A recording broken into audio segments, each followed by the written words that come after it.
நாட்கள், ஏமாற்றப்பட்ட நாட்கள், தோல்விகள், துயரங்கள நீங்க நினைக்கும் பொழுது, சாரமற்ற உப்பாக, சாரமற்ற கிறிஸ்தவர்களாக நீங்கள் மாறிப் போவீர்கள். இயேசு கிறிஸ்துவை நீங்கள் பின்பற்ற முடியாது.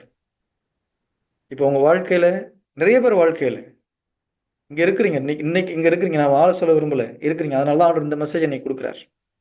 ஓகேங்களா? இதுவரை உங்கள் வாழ்க்கையில் கடந்த காலத்துல உள்ள நிகழ்ச்சிகள நினைச்சிட்டு இருந்தீங்கன்னா, இன்னைக்கு ஒரு முடிவு எடுங்க.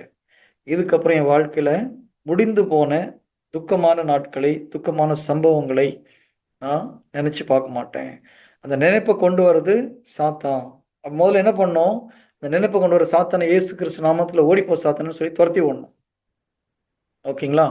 2வது அந்த கஷ்டமான நினைவுகள கடவுளுடைய வாக்குத்தத்தத்தால் நாம் பூர்த்தி செய்ய வேண்டும்.